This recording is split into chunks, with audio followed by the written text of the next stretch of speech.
Hello everyone, welcome to this platform GRF vibes. So ये WB set का paper है X series का। I hope answer की आपने सब लोगों ने मैच कर ली होगी। जिस दिन डब्ल्यूबी सेट का एग्जाम हुआ था, मैंने पूरे क्वेश्चन पेपर का आपको एनालिसिस करवाया था। According to my analysis and जो आपकी आंसर की है, सिर्फ मुझे 4 क्वेश्चन का डिफरेंस देखने को मिला है जिनके आंसर चेंज हुए हैं। वो मैं आपको बता देती हूँ। बाकी सारे क्वेश्चन बिल्कुल अपने सही थे, आंसर बिल्कुल सही थे। पहला क्वेश्चन 14 नंबर क्वेश्चन देखिए। Which of the following maximizes the learning environment in educational institution. इसका राइट आंसर की में दिया है फॉर्मेटिव इवैल्यूएशन, और मैंने आपको बताया था इंगेजिंग पेडागोजी। तो देखिए इस क्वेश्चन का आंसर ए भी हो सकता है, बी भी हो सकता है, दोनों इक्वली रोल रखते हैं अगर हम बात करते हैं मैक्सिमाइज द लर्निंग एनवायरनमेंट। ए भी गलत नहीं है। अगर कोई ऐसा ऑप्शन होता बोथ ए एंड बी तो दोनों सही हो सकते थे। आंसर की में बी कंसिडर किया है तो ये आंसर चेंज नहीं होगा, इसका राइट आंसर बी ही होगा। डिपेंड करता है कि एग्जामिनर ने किस पॉइंट ऑफ व्यू से ये क्वेश्चन बनाया है। नेक्स्ट क्वेश्चन देखिए 15 number. Match of the following वाला क्वेश्चन है। इसका राइट आंसर मैंने आपको डी बताया था, डी नहीं होगा, इसका आंसर बी होगा।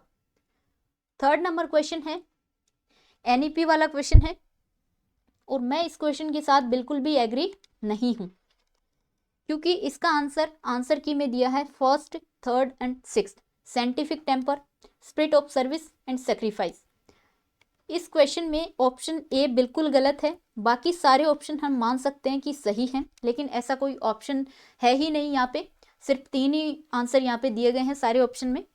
ए तो इसका आंसर बिल्कुल नहीं हो सकता। मैं इस आंसर के साथ बिल्कुल एग्री नहीं हूँ। मैंने इसका आंसर बताया था ऑप्शन सी। तो डी और ए तो इसका आंसर बिल्कुल नहीं हो सकता जिसमें सेक्रीफाइस मेंशन है। इसके अलावा बाकी सारे ऑप्शन बी हो सकता था, डी सी भी हो सकता था, लेकिन सेक्रीफाइस जहां पे है वो इसका आंसर नहीं होना चाहिए। थर्ड क्वेश्चन ये था आपका। And last question 33 number question. Which of the following is the first university in pre independent India which provided holistic and multi disciplinary learning. इसका राइट आंसर होगा नालंदा यूनिवर्सिटी, ना कि यूनिवर्सिटी ऑफ कैलकाटा। ये 4 question थे जिनके आंसर चेंज हुए हैं, जो कि मैंने आपको बता दिए हैं। बाकी सारे अपने आंसर बिल्कुल ठीक थे।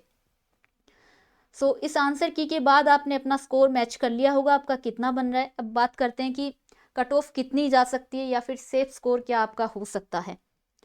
ये कट ऑफ है 24th जो आपका सेट एग्जाम हुआ था, डब्ल्यूबी सेट, उसकी लिस्ट है। यहाँ पे 33 सब्जेक्ट में ये आपका एग्जाम कंडक्ट करवाया गया था। अगर सबसे हाईएस्ट कट ऑफ की बात करें तो कौन से सब्जेक्ट में गई थी, देखिए अरेबिक सब्जेक्ट 67.33, ये हाईएस्ट कट ऑफ है इन 33 सब्जेक्ट में से। 67% का मतलब अप्रोक्सीमेटली हम क्या मान सकते हैं, 201 नंबर 300 में से, मतलब ये आपकी हाईएस्ट कट ऑफ है। और सबसे लोवेस्ट कट ऑफ की बात करें तो सबसे कम तो काफ़ी सब्जेक्ट की गई है, जैसे कि सबसे कम तो संथाली की गई है 46%, लेकिन उसके बाद 52% भी गई है मैथमेटिकल साइंस की, फिजिकल साइंस की 50% भी गई है, अगेन ज्योग्राफी में 50 गई है, लाइफ साइंस में 52% गई है, और 54 गई है केमिकल साइंस की, इंग्लिश की 53। इस तरीके से आप लोग देख सकते हो कि 50 से लेके 67% एवरेज हम मान सकते हैं। इतना मैं एश्योर कर सकती हूँ कि इससे ज़्यादा कट ऑफ आपको देखने को नहीं मिलेगी। रेयरली 1 से 2 सब्जेक्ट में कट ऑफ ज़्यादा जाएगी।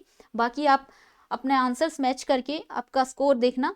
अगर इस कट ऑफ के अकॉर्डिंग आपका स्कोर मैच हो रहा है तो आप सेफ हो, आपका जो डब्ल्यूबी सेट है वो क्लियर हो जाएगा। क्योंकि लास्ट ईयर के कंपैरिजन बहुत ज़्यादा कट ऑफ में डिफरेंस देखने को नहीं मिलता है, सिमिलर उतनी ही रहती है, थोड़ा बहुत अप एंड डाउन हो सकता है। हम ये कह सकते हैं कि अगर आपका स्कोर 180 से लेके 200 के बीच में बन रहा है तो आप सेफ हो, आपका ये एग्जाम क्लियर हो जाएगा। ओके। और बाकी जो भी क्वेश्चन के आंसर चेंज हुए हैं मैंने आपको बता दिए। और कोई अगर आपका डाउट हो तो आप पूछ सकते हैं। Thank you so much everyone.